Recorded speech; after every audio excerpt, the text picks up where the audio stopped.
All right, so book 12, this is where Odysseus must navigate three huge obstacles in his quest to get home. Now, I actually do suggest that you look at the graphic novel that you got in your supply bag for this part. I am going to make this video reading the actual text, but this part of the story is just so visual. You want to be able to see it, and this graphic novel does a great job helping you visualize what's happening. So it starts on page 135 of the graphic novel. I would definitely look at that. Either multitask while we're watching this video or look at it afterwards to help you, but I think it'll give you a really good visual of what's happening. All right, so Odysseus and his men return to Circe's island. Circe tells Odysseus about what he's going to have to face when he leaves. Then said the lady Circe, "So all those trials are over. Listen with care to this now, and a god will arm your mind." What she's talking about right now is that like Odysseus was really, really upset when he got back from the land of the dead. Tiresias did not have good news for him, and then he saw his mom, and he didn't know she had died while he was gone, and then he saw King Agamemnon, who was the leader of the Greek troops in Troy, and so he's just like, basically has just found out a couple of people he really cared about are dead, and he's having a hard time. So Circe's like, those trials are over.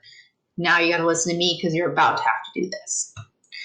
Listen with care to this now, and a god will arm your mind. Square in your ship's paths are sirens, crying beauty to bewitched men coasting by. Woe to the innocent who hears that sound. He will not see his lady, nor his children enjoy, crowding about him, home from sea. The sirens will sing his mind away on their sweet meadow lulling. There are bones of dead men rotting in a pile beside them, and flayed skins shrivel around the spot. So the first obstacle is the sirens. And the sirens were depicted a couple of different ways in Greek mythology. They always have the faces of beautiful women. So sometimes they have the faces of beautiful women and then like kind of bodies of fish, like they're kind of like mermaids. Over here, they are depicted kind of like harpies, which is another Greek mythological creature. They have beautiful faces, but then they're also part bird. So either way, they're supernatural. And what they do is they sing. Just like we've seen Calypso and Circe. Apparently men were very susceptible to women singing back then. And so they sing beautifully, and so men are drawn to them. But then what happens is their ships wreck. And that is, I guess, how the sirens get their power, by just killing men by wrecking their ships. It's fun for them. So Circe's like, the first thing you have to do is stay away from the sirens because they're going to try to wreck your ship. Steer wide. Keep well to seaward. Plug your oarsman's ears with beeswax, kneaded soft. None of the rest should hear that song. So she's like, make sure you go really far, stay as far away from them as you can, and all of your oarsmen, because this is what his boat would be like. They would be rowing. The oarsmen would need to have beeswax in their ears. So essentially, like their ears are plugged so that they cannot hear the song, so that they just keep rowing. But if you wish to listen, do we think Odysseus is going to want to listen? Of course he is. But if you wish to listen, let the men tie you in the lugger, hand and foot, back to the mast, lashed to the mast, so you may hear those harpies' thrilling voices. Shout as you will, begging to be untied, your crew must only twist more line around you and keep their stroke up till the singers fade. So Odysseus, if you want to hear these beautiful voices, you need to make sure your men tie you up, and then they can't hear you screaming for help. Yes. What then? One of two courses you may take, and you yourself must weigh them. I shall not plan the whole action for you now, but only tell you of both. So this is where we get to the rock and the hard place.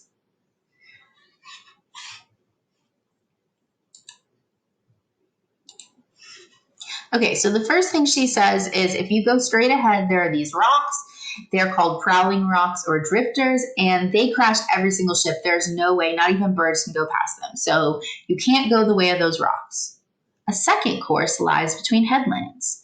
One is a sharp mountain piercing the sky with storm cloud round the peak dissolving never, not in the brightest summer to show heaven's azure there, nor in the fall. So there is this really tall mountain. It's so tall, it pierces the sky. There's always a storm around it, always. The storm is always there. You can never see blue sky. No mortal man could scale it, nor so much as land there, not with 20 hands and feet, so sheer the cliffs are, as of polished stone. So it's this super tall mountain covered in a storm cloud, and no one can climb it, not even if you had 20 hands and feet. You just can't. Midway that height, a cavern full of mist opens towards Erebus and evening. Skirting this in the lugger, great Odysseus, your master bowman, shooting from the deck, would come short of the cave mouth with his shaft. So, okay, halfway up this mountain, there's a cavern. And even your best archer, your best bowman, he cannot shoot into this cavern, so don't even try. It's not going to happen. But this cavern is the den of Scylla. Okay, so she is the first between the rock and the hard place. She is the rock. That is the den of Scylla, where she yaps abominably. A newborn whelp's cry, though she is huge and monstrous. So she sounds like a newborn, like baby, a newborn dog. She's just screaming, but she's this huge, monstrous being.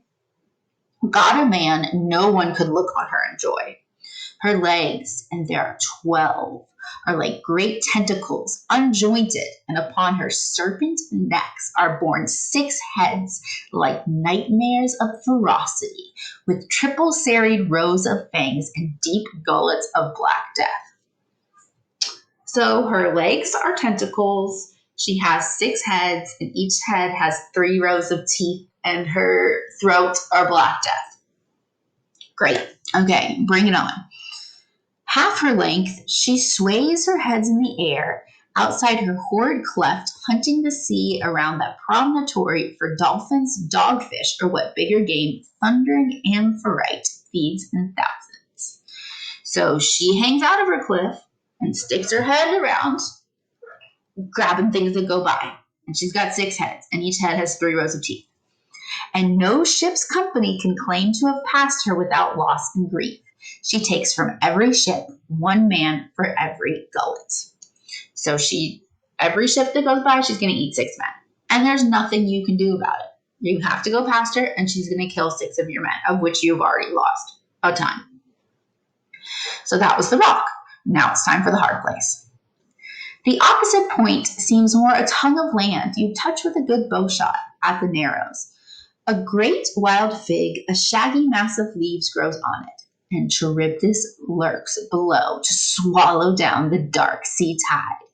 3 times from dawn to dusk she spews it up and sucks it down again 3 times, a whirling maelstrom, which means a whirlpool.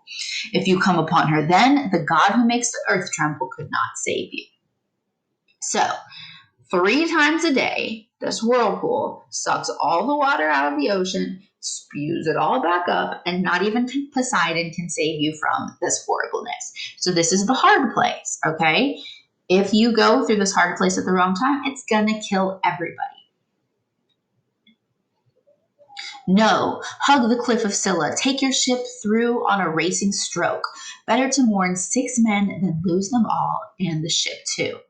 So her advice ran, but I faced her, saying, only instruct me, goddess, if you will. How, if possible, can I pass Charybdis or fight off Scylla when she raids my crew? Swiftly that loveliest goddess answered me. Must you have battle in your heart forever, the bloody toil of combat? Old contender, will you not yield to the immortal gods? That nightmare cannot die, being eternal, evil itself. Horror and pain and chaos, there is no fighting her. No power can fight her. All that avails is flight. So Odysseus is like, okay, but how can I beat the whirlpool? And Circe's like, what is your problem? It's a whirlpool. You cannot beat it. So now Odysseus has to set off, going by this, first the sirens, then a 6-headed monster, then this whirlpool that is evil itself.